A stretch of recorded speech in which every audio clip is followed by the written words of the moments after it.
జాతీయ గ్రామీణ ఉపాధి హామీ కార్మికులకు రోజు కూలీ 600 రూపాయలు ఇవ్వాలని, సంవత్సరానికి 200 రోజుల పని దినాలు కల్పించాలని ఈ నెల 30న కలెక్టరేట్ వద్ద నిర్వహిస్తున్న ధర్నాకు వందలాదిగా జాతీయ గ్రామీణ ఉపాధి హామీ కార్మికులు తరలిరావాలని తెలంగాణ వ్యవసాయ కార్మిక సంఘం జిల్లా ప్రధాన కార్యదర్శి కొండమడుగు నరసింహ పిలుపునిచ్చారు.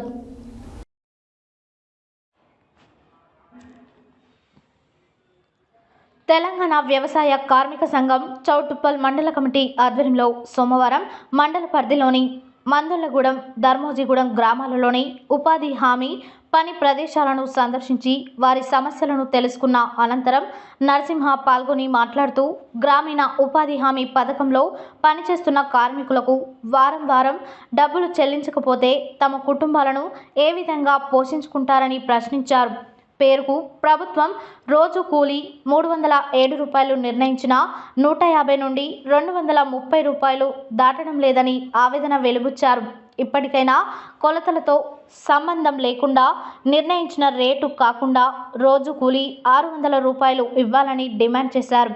రాష్ట్రంలో 6 కోట్ల పని దినాలు అవసరం ఉంటే మోడీ ప్రభుత్వం 3 కోట్ల పని దినాలు మంజూరు చేస్తే మరి మిగతా రోజులు కార్మికులు ఏమి పని చేయాలని నరసింహ ప్రశ్నించారు. ఇప్పటికైనా కేంద్రంలోని మోడీ ప్రభుత్వం సంవత్సరానికి 200 రోజుల పని దినాలు కల్పించి జాతీయ గ్రామీణ ఉపాధి హామీ పనులను గ్రామాలతో పాటు పట్టణాలలో కూడా అమలు చేయాలని కోరారు. ఉపాధి హామీలు ఖాళీగా ఉన్న సిబ్బంది పోస్టులను ఫీల్డ్ అసిస్టెంట్లను భర్తీ చేయాలని, ఫీల్డ్ అసిస్టెంట్లను ప్రభుత్వ ఉద్యోగులుగా గుర్తించాలని ప్రభుత్వానికి సూచించారు.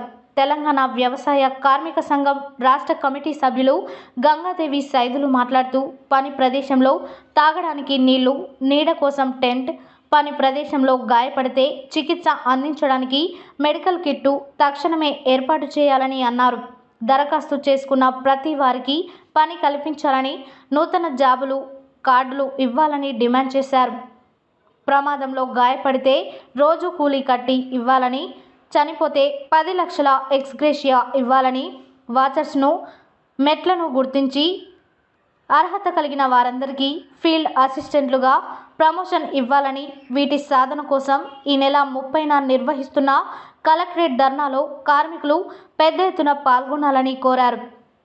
ఇంకా ఈ కార్యక్రమంలో తెలంగాణ వ్యవసాయ కార్మిక సంఘం మండల కార్యదర్శి బొజ్జ బాలయ్య, జిఎంపిఎస్ జిల్లా సహాయ కార్యదర్శి కొండే శ్రీశైలం, వ్యవసాయ కార్మిక సంఘం మండల నాయకులు యాట ముత్యాలు, జంగం అంజయ్య, పెంటారెడ్డి, సిఐటియు నాయకులు కొంతం శ్రీనివాస్ రెడ్డి, ఫీల్డ్ అసిస్టెంట్ చెనబోయిన జ్యోతి, ఉపాధి హామీ కార్మికులు యాదిరెడ్డి అంజయ్య, పగిళ్ళ అనుజ, నీళ్ల కావ్య, యాట బక్కయ్య, గంట స్వప్న, నీళ్ల రేణుక, కవిత, సప్పిడి రాములమ్మ, అంజమ్మ, బుచ్చమ్మ, జంగమ్మ, జ్యోతి, సప్పిడి కృష్ణారెడ్డి, యాట ఎట్టయ్య, నీళ్ల యాదగిరి, జె శ్రీలత, వై పద్మ, అనిత, నిర్మల, శంకరమ్మ, అనసూయ, మంగ, బుచ్చమ్మ, సునీత, అమృత, పద్మ, ఇంద్ర, లావణ్య, శైలజ, జయమ్మ, వసంత తదితరులు పాల్గొన్నారు. ఈరోజు చౌటుప్పల మండలం మందొల్లగూడెం గ్రామ పరిధిలోని జాతీయ గ్రామీణ ఉపాధి హామీ పని దగ్గరికి రావడం జరిగింది. ఈ కూలీలందరికీ ప్రభుత్వం నిర్ణయించిన 307 రూపాయలు రావాలి, కానీ 250 రూపాయలు వస్తూ ఉంది. నీడ కోసం టెంటు లేదు, తాగడానికి మంచినీళ్ళు లేవు, ఏదన్నా ప్రమాదం జరిగితే ఎక్స్గ్రేషియా లేదు. అదేవిధంగా ప్రభుత్వం రాను కేంద్ర ప్రభుత్వం నిధులు తగ్గిస్తూ ఉపాధి హామీని ఎత్తివేయాలని కుట్ర చేస్తూ ఉంది. తెలంగాణ వ్యవసాయ కార్మిక సంఘం ఆధ్వర్యంలో ఈ నెల 30 తారీఖు నాడు కలెక్టర్ కార్యాలయం ముందు ధర్నా చేస్తూ ఉన్నాం. ప్రధానంగా సంవత్సరానికి 200 రోజుల పని దినాలు ఇవ్వాలి, అదేవిధంగా రోజు కూలీ 600 ఇవ్వాలి, కొలతలు అనేది బంద్ చేయాలి.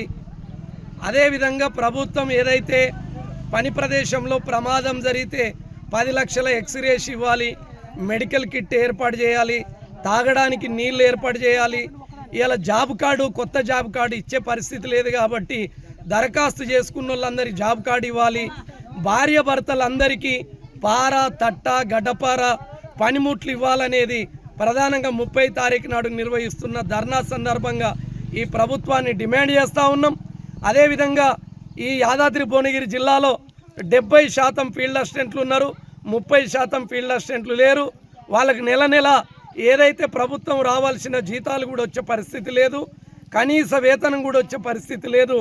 అందుకనే ఫీల్డ్ అసిస్టెంట్ల జీతాలు పెరగాలి, వాళ్ళకు పర్మనెంట్ ఉద్యోగాలు ఇవ్వాలని, ఉపాధి హామీలో పెండింగ్ ఉద్యోగాలన్నీ భర్తీ చేయాలని, ఉపాధి హామీ సమస్యల పరిష్కారం కోసం ఈ నెల 30 తారీఖు నాడు నిర్వహిస్తున్న కలెక్టర్ కార్యాలయం ధర్నాలో వ్యవసాయ కూలీలు, ఉపాధి హామీ కార్మికులు, ఫీల్డ్ అసిస్టెంట్లు, ఉపాధి సిబ్బంది కూడా పెద్ద ఎత్తున పాల్గొనని జయప్రదం చేయాలని విజ్ఞప్తి చేస్తూ ఉన్నాం.